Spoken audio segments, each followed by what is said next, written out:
ನೋಡಿ ಸ್ನೇಹಿತರೆ, ಮತ್ತು ಎಲ್ಲ ನಮ್ಮ ಕರ್ನಾಟಕದಲ್ಲಿ ಆನೆ ಪ್ರೇಮಿಗಳಾಗಿರ್ಬೋದು ಮತ್ತು ರೈತರಾಗಿರ್ಬೋದು ಮತ್ತೆ ಸರ್ಕಾರ ಆಗಿರ್ಬೋದು, ಇಲ್ಲ ನಮ್ಮ ಹಾಸನ ಜಿಲ್ಲೆ ಹಿರಿಯ ಅಧಿಕಾರಿಗಳಾಗಿರ್ಬೋದು, ಇದನ್ನ ನೋಡ್ಕೊಳ್ಳಿ, ಈ ಕಾರ್ನ ನೋಡ್ಕೊಳ್ಳಿ, ದಂತ ಚುಚ್ಚಿರುವಂತದ್ದು ನೋಡ್ಕೊಳ್ಳಿ. ಇಡೀ ಫ್ಯಾಮಿಲಿ ಕಾರಲ್ಲಿ ಇರುತ್ತೆ. ಅವರು ರಾತ್ರಿ ಬರ್ತಾರೆ, ಇಲ್ಲಿ ಬಂದ್ಬಿಟ್ಟು ಶೆಡ್ಡಿಗೆ ಕಾರ್ ನಿಲ್ಲಿಸ್ಬೇಕಂತ ಅವ್ರ ಮನೆ ಹತ್ರ ಬರ್ತಾರೆ. ಆ ಸಂದರ್ಭದಲ್ಲಿ ದಂತ ಹಿಂಗೆ ಚುಚ್ಚುತ್ತೆ. ಚೂರು ದೇವ್ರು ಉಳಿಸ್ತಾರೆ ಅಂತ ಹೇಳ್ತಾರೆ. ಯಾವ್ದಾದ್ರು ಒಂದು ಪುಣ್ಯ ಮಾಡಿದ್ರೆ ದೇವ್ರು ಉಳಿಸ್ತಾರೆ ಅಂತ. ಹಿಂದ್ಗಡೆ ಇಡೀ ಫ್ಯಾಮಿಲಿ, ಮಕ್ಕಳು, ಹೆಣ್ಮಕ್ಳು ಎಲ್ಲ ಕೂತಿರ್ತಾರೆ. ಅವರೇ ಒಂಥರ ಶಾಕಿಗೆ ಒಳಗಾಗಿದ್ದಾರೆ. ಯಾಕಂತ ಹೇಳಿದ್ರೆ ಅದು ಹಿಂದ್ಗಡೆಯಿಂದ ಬಂದು ಏಕಾಏಕಿ ಬಂದು ದಾಳಿ ಮಾಡುತ್ತೆ. ಬ್ಯಾಕ್ ಸೈಡ್ ಗ್ಲಾಸ್ ಪುಡಿ ಪುಡಿ ಆಗುತ್ತೆ, ದಂತ ಒಳಗಡೆವರೆಗೂ ಹೋಗುತ್ತೆ. ಆದ್ರೆ ಸ್ವಲ್ಪದ್ರಲ್ಲಿ ಒಂದು ದೊಡ್ಡ ಮಟ್ಟದ ಘಟನೆ ಆಗೋದ್ರಲ್ಲಿ ಪ್ರಾಣಾಪಾಯದಿಂದ ಪಾರಾಗ್ತಾರೆ. ಇವತ್ತು ಇಂಥ ಘಟನೆಗಳು ಇನ್ನೂ ಎಷ್ಟು ನಡಿಬೇಕು? ಇಡೀ ಇವರ ಒಂದು ದೋಲ್ಮನೆ ಎಸ್ಟೇಟ್, ಇವ್ರ ಫ್ಯಾಮಿಲಿ. ಸರ್ ನಮಸ್ತೆ. ನಮಸ್ತೆ.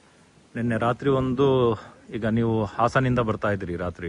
ನಿನ್ನೆ ಆಕ್ಚುಲಿ ಒಂದು ಫಂಕ್ಷನ್ ಅಟೆಂಡ್ ಮಾಡ್ಕೊಂಡು ಬೆಂಗಳೂರಿಂದ ವಾಪಸ್ ತಲುಪ್ತಿದ್ವಿ. ಫ್ಯಾಮಿಲಿಯಲ್ಲಿ ನಾನು ಡ್ರೈವ್ ಮಾಡ್ತಿದ್ದೆ, ನಮ್ಮ ತಂದೆ ಪಕ್ಕ ಕೂತಿದ್ರು, ನಮ್ಮ ತಾಯಿ, ನಮ್ಮ ಅಕ್ಕ, ಅವರಿಬ್ರು ಸಣ್ಣ ಮಕ್ಕಳು ಹಿಂದೆ ಕೂತಿದ್ದಾಗ ಆ ಸಂದರ್ಭದಲ್ಲಿ ಕನಿಷ್ಠ ಒಂದು 12-12:30 ರಾತ್ರಿ ಟೈಮಿಗೆ ಇದೇ ರೋಡಲ್ಲಿ ಕರೆಕ್ಟ್ ಆಗಿ ನಾನು ಕಾರ್ ತಗೊಬಂದು ಸೀದಾ ಹಿಂಗೆ ಬರ್ತಾ ಹಿಂಗೆ ಬಂದು ಹಿಂಗೆ ಟರ್ನ್ ಮಾಡಿದೆ.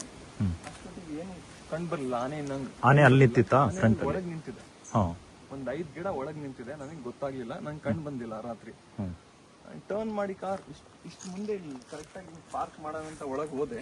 ಆ ಸಂದರ್ಭದಲ್ಲಿ ಬೇಗ ಹಿಂದೆಯಿಂದ ಬಂದ್ಬಿಟ್ಟು ತನ್ನ ಕೊರೆಯಿಂದ ಗಾಡಿ ಮೇಲೆ ಎತ್ತು. ಅಲ್ಲಿ ಅದು ಚುಚ್ಚಿರೋದಲ್ವಾ ಸರ್? ಅದು ಇದ್ದಂತ ಅದ್ರಿಂದ ಕೊರೆ ಇದು ಒಳಗೆ ಹೋಗಿರೋದು.